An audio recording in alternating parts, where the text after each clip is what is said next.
রাবেয়া বসরি জন্মগ্রহণ করেন রাতের অন্ধকারে। রাতের বেলা ঘর আলোকিত করার জন্য একটু আলোর প্রয়োজন, কিন্তু বাবা কারো কাছে যান না, দরজা বন্ধ এই কথা বলে তিনি স্ত্রীকে বুঝ দিলেন।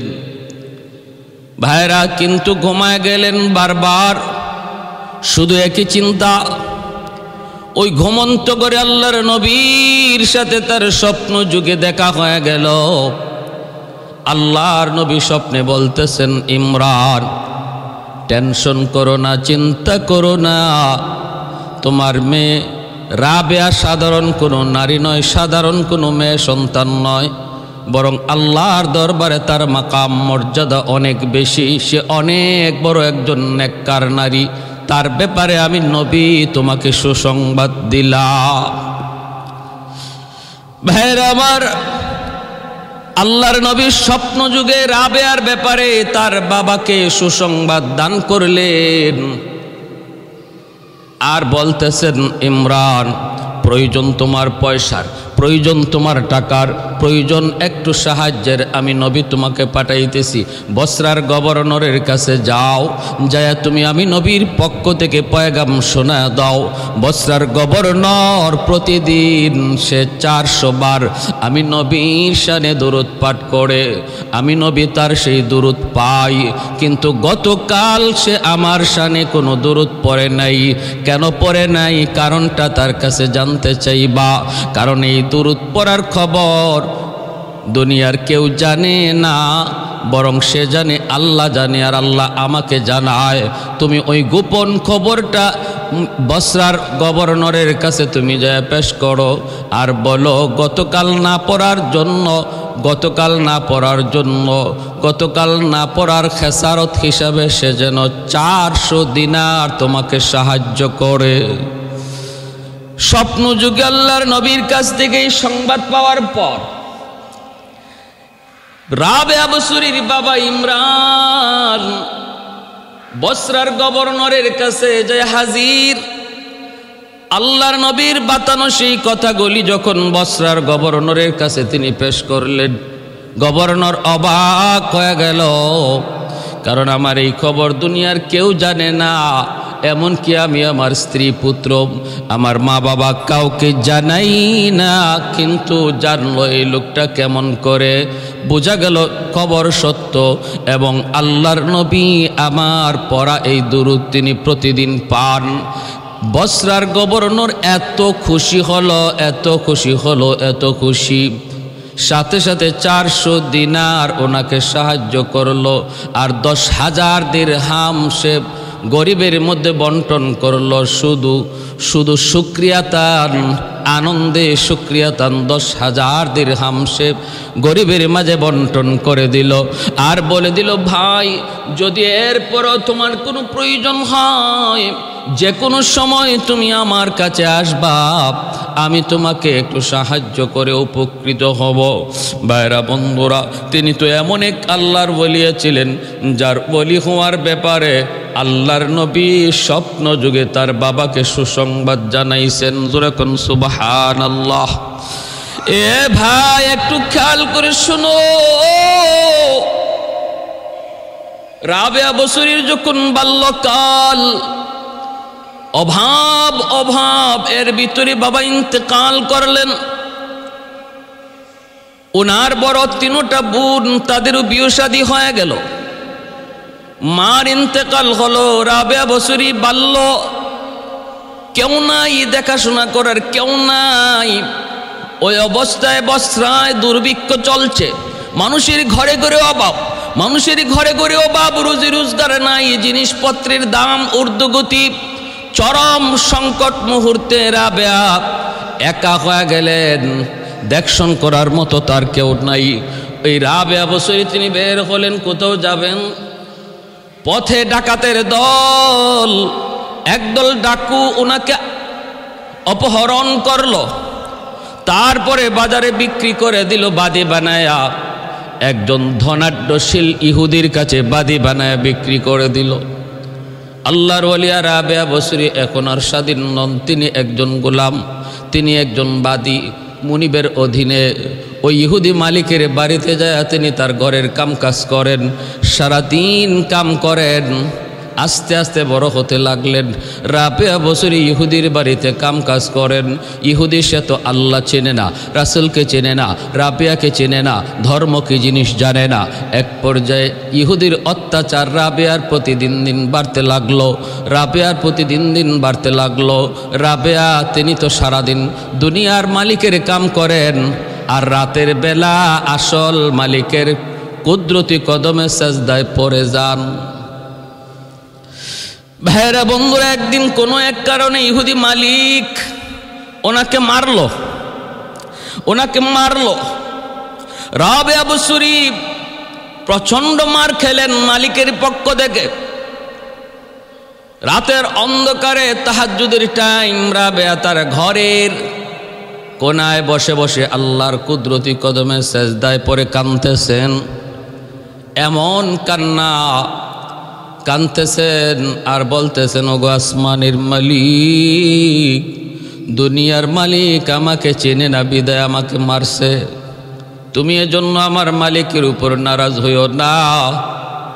আল্লাহ তুমি আমার মালিককে মাফ করো, মাফ করো, মাফ করো। মারলো মালিকে, নির্যাতন করলো মালিকে, বদদুয়া করার কথা, কিন্তু না, বদদুয়া না করে তার দোয়া করতেছেন। এই দিকে তার ওই জিকিরের আওয়াজের কারণে জায়গাটা, তারই ঘরের উপর থেকে আসমান পর্যন্ত নূরের একটা রেখা এই জমিনে চলে আসছে। কারণ আল্লাহ পাক রব্বুল আলামিনের জিকির যেখানে হয়, আল্লাহ পাকের নাম যেখানে উচ্চারণ হয়, ওই জায়গাটা আকাশের ফেরেশতাদের কাছে নক্ষত্রের মতো ঝলমল ঝলমল করে। কারণ ওই জায়গায় আল্লাহর পক্ষ থেকে সকিনা নাজিল হয়, রহমত বেষ্টন করে নেয়, ফেরেশতারা চতুর্দিক দিয়ে সেটাকে ঘিরে ফেলে। রাবেয়া বসরির মালিক রাতের অন্ধকারে কোনো কারণে ঘুম থেকে উঠল। ওইটা সে রাবেয়ার ওই ভাঙ্গা চোরা ঘরের দিকে তাকায় দেখে রাবেয়ার ঘরের ছাদ থেকে আসমান পর্যন্ত নূরের একটা রেখা। মালিক কৌতূহল হয়ে রাবেয়ার ঘরের কাছে যায়, যখন কান লাগায় চোখ দিয়ে দেখে রাবেয়া সেজদায় পড়ে পড়ে অঝরে কাঁদতেছে আর বলতেছে, ওগো মালিক, দুনিয়ার মালিক আমাকে চিনে না, এজন্য আমাকে মারছে। মালিক তুমি তারে পাকড়াও করো না। মালিক অবাক হয়ে গেল, আমার এই নির্যাতনের পর বাদীটা আল্লাহর কাছে আমার জন্য বদদুয়া করার কথা, কিন্তু না, সে তো আমার জন্য আল্লাহর কাছে আরো দোয়া করতেছে। এমনকি শুধু দোয়া নয়, তার ওই ডাকটা সরাসরি আল্লাহ পর্যন্ত পৌঁছতেছে, নূরের রেখা আসমান পর্যন্ত চলে গেছে। মালিক ডাক দিয়ে কই, রাবেয়া, ও রাবেয়া, থামো থামো, আর আল্লাহর আরশটারে কাঁপাও না। আমি এতদিন পর্যন্ত তোমাকে চিনি নাই, এতদিন পর্যন্ত তোমার কোনো পরিচয় আমি পাই নাই, এখন আমি তোমার পরিচয় পেয়ে গেলাম রে রাবেয়া, মাথা উঠাও। আজ থেকে তুমি আর আমার বাদী নও, আজ থেকে তুমি হয়ে গেলে আমার মালিকা, আমি হয়ে গেলাম তোমার গোলাম। এখন থেকে তুমি আজাদ, তুমি আমার এখানে আজাদি হিসাবে থাকবা, আমি তোমার খেদমত করব। সুবহানাল্লাহ। मैं तालिब मौला हूँ मेरे इश्क़ निराला, मैं तालिब मौला हूँ मेरे इश्क़ निराला, है जुमला जहाँ जिनके तजल्ली से उजाला, है जुमला जहाँ जिनके तजल्ली से उजाला। माँ दर्द जहाँ गैर खुदा यार नदर, माँ दर्द जहाँ गैर खुदा यार नदर, जुज़ियात खुदा ही चिदिगुर कार नदारम, जुज़ियात खुदा ही चिदिगुर कार नदारम। मैं सूरत यूसुफ का नहीं चाहने वाला, मैं सूरत यूसुफ का नहीं चाहने वाला, कायस के मानिद नहीं आशिक लैला। ভাইরা আমার, এজন্য একটু খেয়াল করে শুনুন আল্লাহর ওলিরা, আল্লাহর ওলিদের জীবন কত সহজ সরল। অনির্যাতিত হয়েছেন, মার খেয়েছেন, কিন্তু বদদুয়া দেন নাই। যেমনভাবে আমার নবী তায়েফের ময়দানে নির্যাতিত, আমার নবীর পবিত্র দেহ থেকে রক্ত ঝরে, এরপরও কিন্তু নবী তায়েফবাসীর জন্য বদদুয়া দেন নাই। চতুর্দিকের ফেরেশতারা এসে বলতেছিল, নবী গো একটু অনুমতি দেন। পাহাড়ের ফেরেশতা এসে কয় অনুমতি দেন, জমিনের ফেরেশতা কয় অনুমতি দেন। আল্লাহর নবী তখন বলতেছেন, না, আমি আমার ও কওমের জন্য গজব হইয়া নাজিল হই নাই, আমি আমার উম্মতের জন্য রহমত হইয়া নাজিল হয়েছি। কারণ আমার আল্লাহ বলেছেন, ওয়ামা আরসালনাকা ইল্লা রাহমাতাল লিল আলামিন,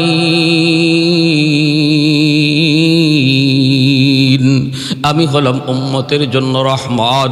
আল্লাহুম্মা হদি কওমি ফাইন্নাহুম লা ইয়ালামুন, আল্লাহ আমার কওম বুঝে না, ওদেরকে তুমি পাকড়াও করো না, আল্লাহ তুমি পাকড়াও করো না। হেদায়েত দাও, আমাকে চেনার সুযোগ দাও, মালিক তোমার পরিচয় তাদের অন্তরে দান করো, দান করো। এই বইলে নবী উম্মতের জন্য, তায়েফবাসীর জন্য আল্লাহর কাছে কাঁদছেন। রাবেয়া বছরই নির্যাতিত হয়েও মালিকের জন্য দোয়া করে। মালিক পরিচয় পেয়ে যায়, ইহুদি মালিক, সাথে সাথে কালেমা পড়ে মুসলমান হয়ে যায়। ভাইরা বন্ধুরা, ও এরপর থেকে রাবেয়া বছরীর সুনাম, রাবেয়া বছরীর সুখ্যাতি, আল্লাহওয়ালা বুজুর্গির জিন্দেগি মানুষের কাছে আস্তে আস্তে প্রচার পেতে থাকে। রাবেয়া বলতেছেন, মালিক আজাদি জিন্দেগি লাভ করেছি শুকরিয়া আল্লাহর দরবারে, কিন্তু আমি আপনার কাছে থাকবো না, আমি চলে যাব হাসান বছরীর কাছে। তিনি আল্লাহর বহুত বড় একজন বুজুর্গ, আমি তার কাছ থেকে মারিফত শিক্ষা করব, আল্লাহর পরিচয় নিয়ে নিব। এই বলে রাবেয়া বছরী হাসান বছরীর খেদমতে আসলেন, ওনার কাছে বায়াত হলেন। রাবেয়া বছরীর মুর্শিদ হলেন হযরত হাসান বছরী রহমতুল্লাহি আলাইহি। ভাইরা বন্ধুরা, একে একে মানুষজন ওনার কাছে বিয়ের প্রস্তাব দেয়। বিয়ের বয়স হয়ে গেল রাবেয়া বছরীর, ধনী লোকরা পর্যন্ত বিয়ের প্রস্তাব দেয়, কিন্তু রাবেয়া বছরী বলেন, তোমরা আমার কাছে বিয়ের প্রস্তাব কোন হিসাবে দাও? ভাইরা, একটা কথা তিনি বললেন, যে দুনিয়ার পাগল, সে আল্লাহর ওলিদের দৃষ্টিতে সে হলো একজন খুনসা, আর খুনসার সাথে আমার বিবাহ জায়েজ নয়। আর যদি কেউ আখিরাতের পাগল হয়, সে একজন মহিলা, আল্লাহর ওলিদের দৃষ্টিতে একজন মহিলা, সেও মহিলা, আমিও মহিলা, বিবাহ জায়েজ নয়। আর যদি সে আল্লাহ পাগল হয়, তাহলে একজন পুরুষ, আর আমিও এক দৃষ্টিতে আল্লাহর পাগল, অতএব আমিও পুরুষ, পুরুষে কেমন করে বিয়ে? আল্লাহ পাগল হওয়ার দৃষ্টিতে আমিও একজন পুরুষ, আমিও পুরুষের হুকুমে। ভাইরা বন্ধুরা, তিনি বলেন, ও দুনিয়ার আশিকের দল, তোমরা যারা এশকে পড়ে আমাকে বিয়ে করতে চাও, বলো তো দেখি আমি আমার স্বামীর মহব্বত কোথায় রাখবো? আমার দেহের প্রতিটা পশমের গুড়ায় গুড়ায় আমার মাওলার এশকের আগুন দাও দাও করে জ্বলে। এতটুকু জায়গা আমার দেহে নাই যে জায়গায় আমি আমার স্বামীর মহব্বত ঢুকাইতে পারি। সর্ব অঙ্গে আমার মাওলার মহব্বত, অতএব আমি আর গায়রুল্লাহ কারো মহব্বত ঢুকাইবার কোনো সুযোগ আমার দেখে নাই। এই বলে তিনি প্রত্যাখ্যান করলেন। কেউ বাড়ি বানায় দিতে চায়, কেউ বাড়ি বানায় দিতে চায়, কেউ আলিশান শান অবস্থায় রাখতে চায়। রাবেয়া বছরী বলে, না না, দুনিয়ার প্রাচুর্যতা আমি চাই না, আমি বিল্ডিং চাই না, আমি দুনিয়ার কোনো ক্ষমতা, দুনিয়ার কোনো শান শৌকত চাই না, আমি চাই আমার নবীর মতো। আমার নবী যেই দোয়া করেছেন, আল্লাহুম্মা আহিনি মিসকিনা ওয়া আমিতনি মিসকিনা ওয়াহশুরনি ফি জুমরাতিল মাসাকিন। আল্লাহ, তুমি আমাকে গরিবী হালতে দুনিয়াতে রাখো, গরিবী হালতে আমাকে তুমি মরণ দিও, হাসরের মাঠে তুমি আমাকে গরিবদের সাথে উঠাইও মাওলা। এই দোয়া তিনি করেছেন, আমিও আল্লাহর কাছে এই দোয়া করি। এজন্য রাবেয়া বছরী সেই ভাঙ্গাচোরা ঘর, এই ঘরের মধ্যে সারাদিন তিনি আল্লাহর গুণগান গান, আর রাতের অন্ধকারে মালিকের সেজদায় পড়ে কান্দেন। সারাদিন রোজা রাখেন, কোনো রকম পানি দিয়ে ইফতার করেন। মানুষেরা কয়, রাবেয়া কিছুই তো খাও না, সারাদিন দিন শুধু ইবাদত বন্দেগীতে সময় পার হয়, তারপরও তোমার শরীরের শক্তি কমে না, মনে হয় যেন তুমি কোনো কিছু খাও। রাবেয়া বলে শোনো, তাহলে শোনো, যারা আল্লাহর পাগল হয়ে যায়, আল্লাহর পাগল হয়, আল্লাহ তাদেরকে জিসমানি খাবারের বদৌলতে রুহানি খাবার দান করে, রুহানি খাবার দান করে, এজন্য তাদের শরীরে কোনো দুর্বলতা আসে না। একদিনের ঘটনা আমি আপনাদেরকে খেয়াল করে বলি, শুনুন, মনোযোগ দিয়ে শুনুন। একদিনের ঘটনা দেখেন আল্লাহর উপরে কি পরিমাণ তাওয়াক্কুল ছিল রাবেয়ার। মেহমান আসলো দুইজন। কয়জন? দুইজন মেহমান আসলো। ঘরে আছে দুটা রুটি। রাবেয়া বসরি ভাবতেছেন এই দুই রুটি দিয়ে মেহমানের মেহমানদারি করা কোনোভাবেই সম্ভব না। এজন্য চিন্তায় পড়ে গেলেন। হঠাৎ দেখেন এক ভিক্ষুক এসে ভিক্ষা চাইল। খেয়াল করে শুনুন, মনোযোগ দিয়ে শুনুন। আমাদের জীবনে এমন ঘটে, আমাদের কাছে থাকার পরেও তো আমরা ভিক্ষুকরে দেই না, আমি খাওয়ার পরেও যা অবশিষ্ট থাকবে সেটাও দিতে মন চায় না। আর রাবেয়া বসরি আসেই শুধু দুইটা রুটি, তার মাঝে আবার দুইজন মেহমান। ওই অবস্থায় ভিক্ষুক ভিক্ষা চাওয়ার পরে ইনি দুটা রুটি ভিক্ষুকরে দিয়ে দিলেন। আল্লাহ বলেন ওয়া আম্মাস সাইলা ফালা তানহার, বন্ধু কোনো ভিক্ষুক যদি ভিক্ষা চায় তারে ধমক দিয়ে তাড়ায় দিও না। সূরা দোহা, আল্লাহ পাক পবিত্র কোরআনের সূরা দোহাতে নবীকে বলতেছেন, বন্ধু কেউ যদি কোনো কিছু সওয়াল করে তাহলে তারে ধমক দিও না, পারো যদি তারে দিয়া সাহায্য করো, না পারো সান্ত্বনার বাণী দিয়া তারে ফেরত দাও, রুরু আচরণ করো না, ধমক দিও। ভাইরা আমার, রাবেয়া বসরি এই দুটা রুটি ভিক্ষুককে দিয়ে দিলেন। এখন মেহমানরা খাবে কি? কি খাবে? কিছুক্ষণ পরে একজন প্রতিবেশী মহিলা, পাশের বাড়ির প্রতিবেশী মহিলা, সে রাবেয়া বসরির ঘরে 18টা রুটি পাঠাইছে খাদেমারে দিয়া, হাদিয়াতান। ওই ঘরের মালিকা সেও জানে না যে রাবেয়ার ঘরে দুটা রুটি ছিল, ভিক্ষুকরে দিয়া দিছে, এটা জানি না সে রুটি পাঠায় নাই, পাঠাইছে 18টা রুটি। রাবেয়া বসরি 18টা রুটি দেখে তিনি ফেরত দিয়ে দিলেন। আর ওই মালিকার কর্মচারী ওই বাদীকে তিনি বলে দিলেন, যাও, তোমার মালিক আমার জন্য এই রুটি পাঠায় নাই, হয়তো অন্য কারো জন্য পাঠাইছে, রুটিগুলি তুমি ফেরত নিয়ে যাও, ফেরত নিয়ে যাও। তখন ফেরত নিয়ে গেল, খাদেমা রুটি ফেরত নিয়ে মালিকের কাছে পেশ করলো। তার মালিকা 18টার বদলে 20টা রুটি তারে দিয়ে দিল, যাও 20টা রুটি নিয়ে যাও। যখন 20টা রুটি নিয়ে আবার রাবেয়া বসরির ঘরে ঢুকলেন, রাবেয়া আবার রুটিগুলি গণলেন, গইনা দেখেন এখন আর 18 নাই, এখন হয়ে গেছে 20। সাথে সাথে রুটিগুলা তিনি গ্রহণ করলেন। মেহমানরা দেখলো আর বলতেছে, রাবেয়া ওগো আল্লাহর বলিয়া, দিল 18টা, তখন তুমি গ্রহণ করো নাই, এখন তুমি গ্রহণ করেছো 20টা দেওয়ার পরে, কারণ কি? রাবেয়া বসরি কই, এটাই তো কারণ, এটাই কারণ, এটাই হিকমত। আমি তো 2টা রুটি আল্লাহর রাস্তায় দান করেছিলাম, ভিক্ষুকরে দিয়েছিলাম, পুরাপুরি ইয়াকিন ছিল আমার। আল্লাহ বলে, মান জাআ বিল হাসানাতি ফালাহু আশরু আমসালিহা, আমার কোনো বান্দা বান্দি যদি এক আমার রাস্তায় দান করে, আমি আল্লাহ তারে দেই 10, একে দেই 10। রুটি দিলাম 2টা আল্লাহর রাস্তায়, আল্লাহর ওয়াদা মতে আমি রুটি ফেরত পাবো 20টা, 2টায় পাবো 20টা, 18টা কেন আসলো? তখনই আমি বুঝলাম, না না, এটা আমার জন্য নয়, আল্লাহর ওয়াদা মতে আসবে 20টা, এজন্য ফেরত দিয়ে দিলাম। আবার 20টা পাঠাইলো। এতে করে পুরাপুরি ইয়াকিন হয়ে গেল মালিকের কথার উপরে। আল্লাহর রাস্তায় যদি কেউ দেয় 1, আল্লাহ দেয়তে তারে 10, রাবেয়া দিলেন 2, এজন্য আল্লাহ দিলেন তারে 20। সুবহানাল্লাহ। जिंदगी में बंदगी तो करना है, जिंदगी में बंदगी तो करना है, जिंदगी बे बंदगी शर्मिंदा है, जिंदगी बे बंदगी तो शर्मिंदा है। आए थे हम कुछ न कुछ खरीदने को, आए थे हम कुछ न कुछ खरीदने को, जिससे हो रोशन मेरी दिलवार हो, और न तो कोई चारा जहाँ मैंने है,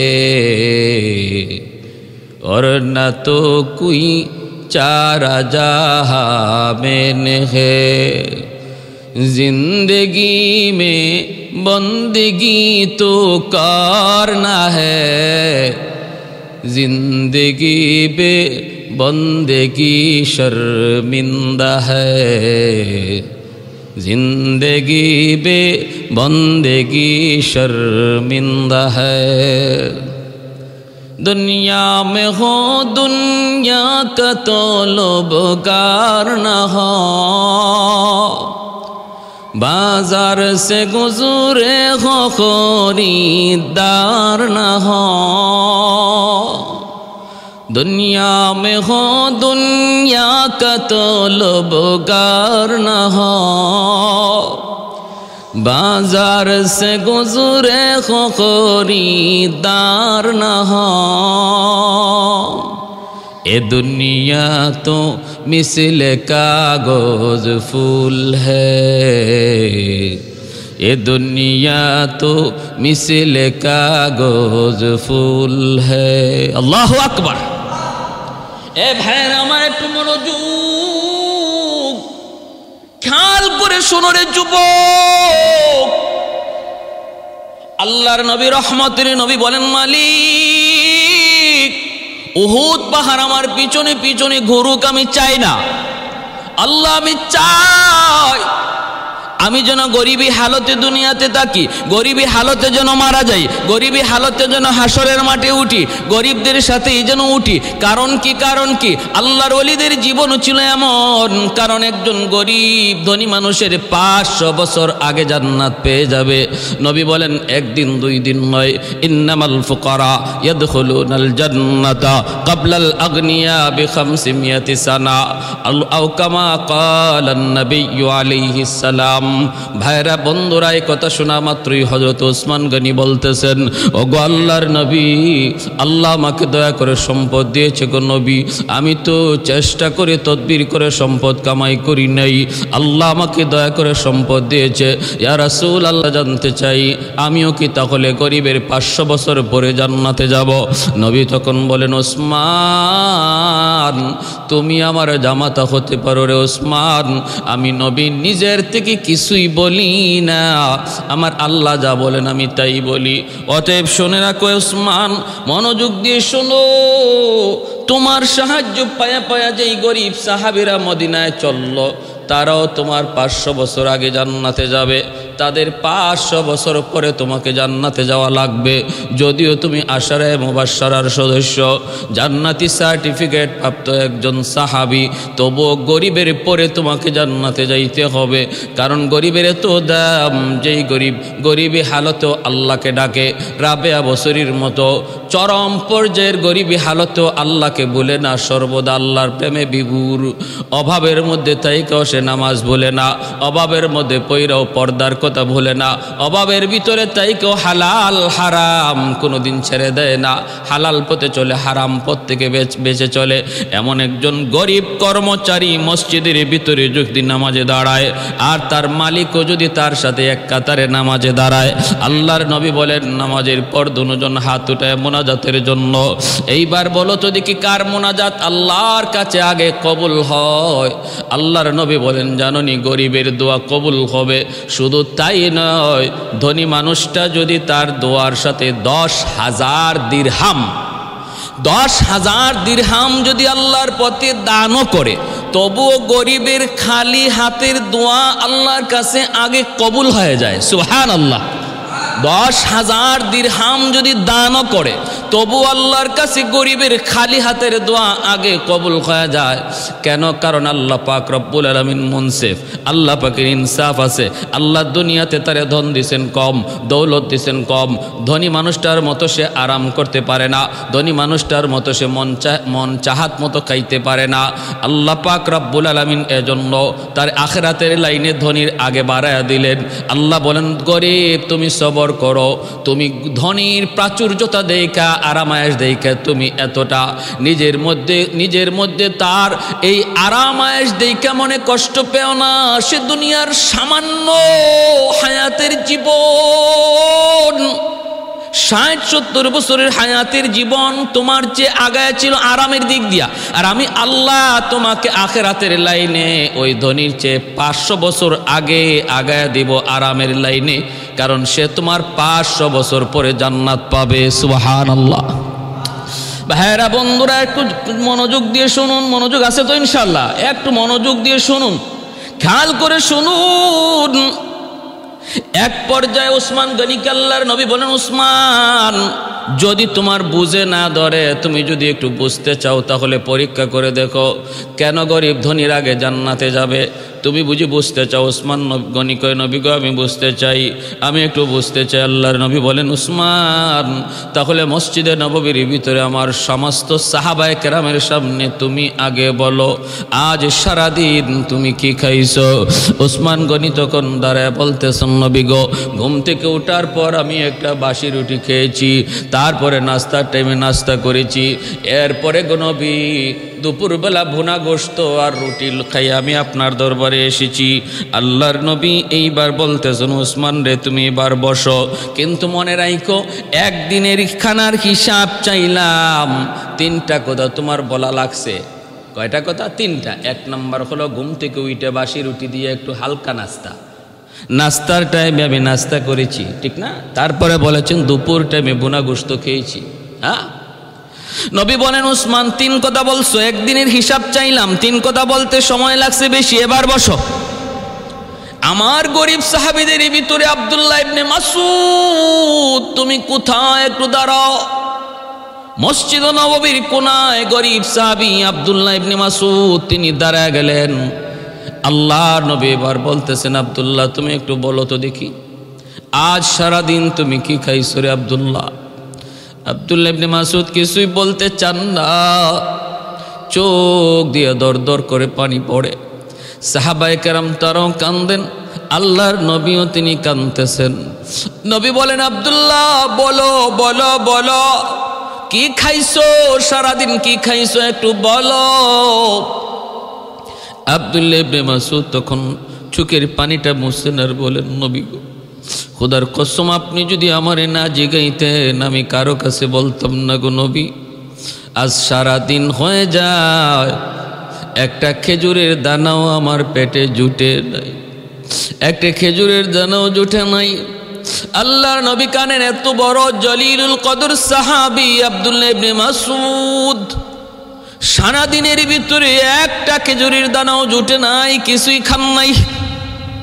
নবী এবার বলেন, আব্দুল্লাহ তুমি বসো। সাহাবায়ে কেরামকে লক্ষ্য করে এবার আল্লাহর নবী বলতেছেন, উসমান গনিকেও লক্ষ্য করে নবী বলতেছেন, রে উসমান, ও উসমান এবার হিসাব তুমি মিলাও।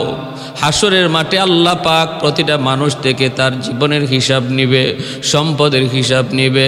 আল্লাহ পাক রব্বুল আলামিনের কাছে সম্পদের হিসাব না দিয়া কেউ এক কদম সামনে বাড়তে পারবে না।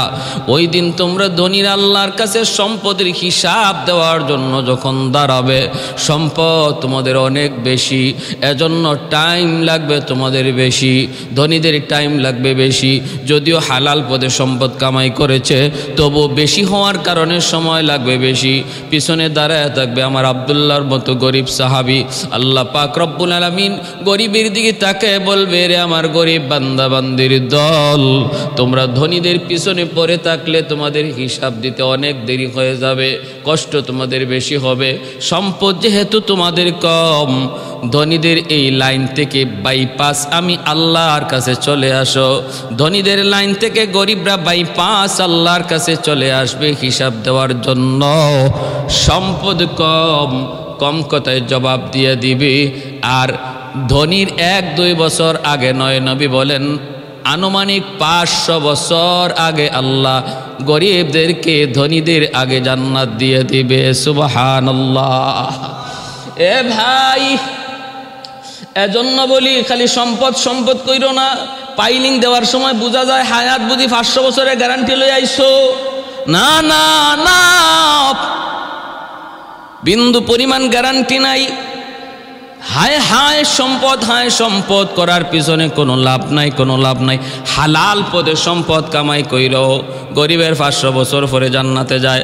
আর আমাদের সমাজের আজকে যেই সমস্ত বড় বড় ধনীর দল, বড় বড় দুর্নীতিবাজ, বিদেশে পর্যন্ত লক্ষ কোটি কোটি টাকা পাচার করে, তাদের জীবনী দেখলে, তাদের পিছনের ব্যাকগ্রাউন্ড তালাশ করলে দেখা যায় হালালের কোনো বই বাতাসও নাই, শুধু হারাম আর হারাম। কালো টাকার কালো টাকা, কালো টাকা দিয়া পাহাড় বানাইছে সম্পদের। এজন্যই রাবেয়া বসরি বলতেছে আমারে ঘর বানায় দেওয়ার প্রয়োজন নাই, আমাকে ইট আর ইটের ভিতরে ঢুকানোর প্রয়োজন নাই, ভাঙ্গাচোরা ঘরের মধ্যেই থাকবো। ভাইয়েরা বন্ধুরা, এটা আল্লাহওয়ালাদের সাদা সিধা জীবন। কারণ সর্বদা তারা আখেরাতের এই জীবনকে তারা চোখের সামনে দেখতেন, দুনিয়ার এই জীবনটাকে তারা ধোঁকা মনে করতেন। বাস্তবে এই দুনিয়ার জীবনটা হলো একটা স্বপ্নের মতো। স্বপ্নের ভিতরে আমরা যেমন দেখি বাদশার মেয়েকে বিয়ে করছি, কেউ দেখে 10 তলা বিল্ডিংয়ের মালিক হয়ে গেছে, কেউ দেখে ফ্যাক্টরির মালিক হয়ে গেছে, ঘুম থেকে জাগার পর দেখে সেরা খাতার নিচে ঘুমায় আছে, তখন বুঝে হায় হায় প্রাসাদের মালিক হওয়া ছিল এটা আমার স্বপ্ন। বাস্তব জীবন এখন থেকে শুরু হলো। ঠিক তেমনি প্রতিটা মানুষ মৃত্যুর সাথে সাথে বুঝবে দুনিয়ার 60 বছরের হায়াতের জীবন ছিল আমার স্বপ্ন। বাস্তব জীবন এখন থেকে শুরু হলো। মৌত কো সমঝায়ে গাফিল ইখতিতামে জিন্দেগি, मौत को समझाए गाफिल इख्तितामे जिंदगी, दर हकीकत मौत है सुबह हयात जिंदगी, दर हकीकत मौत है सुबह हयात जिंदगी। अल्लाह अकबर। भाईरा बंधुरा, এই রাবেয়া বসরি আর তিনি কেউ বিয়ের বন্ধনে বসলেন না। হাসান বসরির দরবারে থেকে থেকে তিনি এইভাবে আল্লাহর মারিফত হাসিল করলেন। এক পর্যায়ে শারীরিক দুর্বলতা চলে আসলো। ইংরেজি 752 ইংরেজিতে রাবেয়া বসরি বাইতুল মুকদ্দাসে তিনি ইন্তেকাল করেন। আজও সেই আল্লাহর ঘর বাইতুল মুকদ্দাসের পাশেই আল্লাহর সেই এত বড় ওলিয়া, এত বড় সতীসাধ্যী মহিষী নারী হযরত রাবেয়া বসরি চিরনিদ্রায় শুয়ে আছেন, চিরনিদ্রায় শুয়ে আছেন। মৃত্যুর আগে ওনার একটা ঘটনা কিতাবে লিখেন। ইনি ঘরের মানুষকে বলতেছেন, ওনার যে ভক্তবৃন্দকে বলেন ঘর থেকে বের হও, তোমরা অল্প সময়ের জন্য ঘর থেকে বের হও, কারণ আমি দেখতেছি আমার ঘরে এখন আল্লাহর মেহমানরা ঢুকবে। সুবহানাল্লাহ। ভাইয়েরা বন্ধুরা, মুহূর্তের ভিতরে সমস্ত মানুষ ঘর খালি করে দিল। তারা বাহির থেকে একটা আওয়াজ পেল ঘরের ভিতরে। কি আওয়াজ? আল্লাহর কালামের একটা আয়াত, ইয়া আইয়াতুহান নাফসুল মুতমাইন্নাহ ইরজিই ইলা রাব্বিকি রাদিয়াতাম মারদিয়াহ ফাদখুলি ফি ইবাদি ওয়াদখুলি জান্নাতি। এ পবিত্র আত্মা বের হয়ে আসো, এ পবিত্র আত্মা বের হয়ে আসো, আল্লাহর দিকে চলো। ইরজিই ইলা রাব্বিকি রাদিয়াতাম মারদিয়া, যে আল্লাহ তোমার উপরে সন্তুষ্ট, তুমি আল্লাহর উপরে সন্তুষ্ট, জান্নাতে প্রবেশ করো। পবিত্র আত্মা তুমি বের হয়ে আসো। ডাকটা তারা শুনতে পাইলেন। বেশ কিছুক্ষণ পর মানুষজন ঘরে ঢুকলেন। ডুইকা দেখেন আল্লাহর ওলিয়া, সেই মহিষী নারী, আল্লাহর প্রেমিকা, আল্লাহ পাকের আশিকা, তিনি আর দুনিয়ায় নাই, দুনিয়া থেকে বিদায় হয়ে গেলেন। রাবেয়া বসরির কবরে যাওয়ার পর কিছুদিন পরে ওনার একজন আশেক স্বপ্ন যুগে দেখলেন। রাবেয়া বসুরীকে তিনি জিজ্ঞেস করলেন, ওগো আল্লাহর ওলিয়া, কবরে আপনার সাথে কেমন আচরণ করা হয়েছে? রাবেয়া বসুরী বলেন, আমাকে মুনকার নাকির প্রশ্ন করে, মার রাব্বুকা ওয়া মা দীনুকা ওয়া মান হাদার রাজুল আল্লাযী বুইসা ফীকুম ইউকালু লাহু মুহাম্মদ। বলো তো তোমার রবকে। আমি ফেরেশতাদেরকে বললাম, ফেরেশতারা বলো কি তোমরা আমাকে বলতেছো আমার রবকে, আমার মালিককে। তাহলে তোমাদেরকে আমি একটা প্রশ্ন করি, বলো তো দেখি তোমরা কোত্থেকে আসছো? কয় আসমান থেকে। কয় আসমান থেকে জমিনে আসতে সময় লাগছে কত বছর? কয় এক একটা আসমান থেকে এক একটা আসমানে যাইতে 500 বছর সময় লাগলো। তিনি বলতেছেন, বলো তো এত দূর থেকে তোমরা আমার কবরে আসছো, এর ভিতরে তোমরা কি তোমাদের মালিককে ভুইলা গেছো নাকি মালিকের কথা ইয়াদ আছে? ফেরেশতারা কয় কি আমরা আমাদের মালিককে ভুলবো কেমন করে? এইবার রাবেয়া বসুরী বলতেছেন, এত দূরের রাস্তা পাড়ি দিয়া যদি তোমরা তোমাদের মালিক ভুলতে না পারো, আমি রাবেয়া মাত্র 3.5 হাত মাটির নিচে ঢুকছি। যেই রাবেয়া দুনিয়ার জীবনে এমন কোনো মুহূর্ত নাই যে মালিকের নাম জপে না, এমন কোনো মুহূর্ত নাই যে মালিকের প্রেমে বিভোর নয়। ওই রাবেয়া মাত্র 3.5 হাত মাটির নিচে ডুইকা কেমন করে তার মালিক ভুইলা যাবে? এই ধারণা তোমাদের আসলো কেমন করে এই ধারণা আসলো? ফেরেশতারা আল্লাহর কাছে চইলা যায়, মালিক কার কাছে পাঠাইছো সওয়াল জবাবের জন্য? সে তো আমাদেরকে উল্টা প্রশ্ন করে, আমরা তারে কি প্রশ্ন করব? সে তো আমাদেরকে উল্টা প্রশ্ন করে। বুঝলাম না মালিক, আমাদেরকে পাঠাইছো তার সওয়াল করার জন্য না রে, নাকি তার কাছে আমাদেরকে পাঠাইছো আমাদের সওয়াল নেওয়ার জন্য? আল্লাহ পাক কয়, কি হইছে? কয় আমরা বললাম, মার রাব্বুকা, রব তোমার কে? সে বলে, তোমাদের রবকে। ও মালিক, এবার আমরা কি করব? আল্লাহ বলতেছে, ফেরেশতারা রে আয়, আমার পাগল আমার আশিক দুনিয়াতে প্রতিটা মুহূর্ত রবের সবক আদায় করেছে, প্রতি রাকাতে মার রাব্বুকার সবক আদায় করেছে। আলহামদুর মধ্যে বলেছে আলহামদুলিল্লাহি রাব্বিল আলামিন, রব আমার আল্লাহ। রুকুতে গেছে, কয় সুবহান রাব্বিয়াল আযীম, রুকুতেও কয় রব আমার আল্লাহ। উঠছে সামি আল্লাহু লিমান হামিদা রাব্বানা লাকাল হামদ, এখানেও কয় রব আমার আল্লাহ।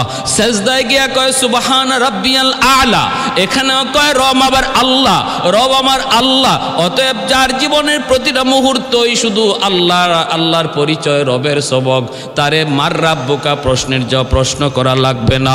তার রব তোমার কে এই প্রশ্ন তারে করা লাগবে না। তার প্রতিটা দেহের পশমের গোড়ায় আমি আল্লাহর ইশকের আগুন।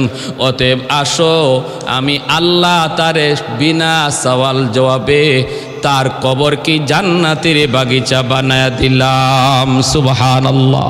ভাইরা, এই ছিলেন আল্লাহর ওলি হযরত রাবেয়া বসুরী। ভাইরা, আমি আপনাদেরকে বলবো, এটা কোনো কঠিন কাজ নয়, এটা কোনো এমন কাজ নয় যেটা আমাদের সাধ্যের বাইরে আল্লাহর ওলি হওয়া। আল্লাহর ওলি ওই মানুষটাই যে মানুষটা করবে দুনিয়ার কাজ, কিন্তু অন্তরে আর ধ্যানে থাকবে আল্লাহর খেয়াল। আমার হাতে থাকবে দুনিয়ার কাজ, অন্তরে থাকবে আল্লাহর মহব্বত। যে মানুষটার অন্তরে আল্লাহর মহব্বত থাকবে, সে দুনিয়ার কাজে থাকলেও সে নামাজ ভুলবে না। যে মানুষটার অন্তরে আল্লাহর ধ্যান, আল্লাহর মহব্বত, আর দিলের ধ্যানের ভিতরে আল্লাহর খেয়াল থাকবে, এই মানুষটাকে দুনিয়ার কোনো পেরেশানি তাকে আল্লাহর হুকুম থেকে, বিধিবিধান থেকে সরাইতে পারে না। সেই হলো আল্লাহর ওলি, সেই হলো আল্লাহর পেয়ারা। আর ওই মানুষগুলা সম্পর্কে আল্লাহ পবিত্র কোরআনে ওয়াদা দিয়েছেন, আলা ইন্না আউলিয়া আল্লাহি লা খাউফুন আলাইহিম ওয়া লা হুম ইয়াহজানুন। তুমি যদি আমার ওলি বনতে পারো, তাহলে আমি আল্লাহর পক্ষ থেকে সুসংবাদ, কোনো ভয় নেই, কোনো টেনশন নেই, তোমার কোনো টেনশন নেই। তোমার জীবনের যত পেরেশানি, তোমার জীবনের যত টেনশন, তোমার জীবনের যত প্রয়োজন, সব কিছুর জিম্মাদার আমি আল্লাহ। আল্লাহ আমাদের সবাইকে আল্লাহর ওলি হওয়ার তৌফিক দান করুন। আমিন। ওয়া আখির দাওয়ানা আনিল হামদুলিল্লাহি রাব্বিল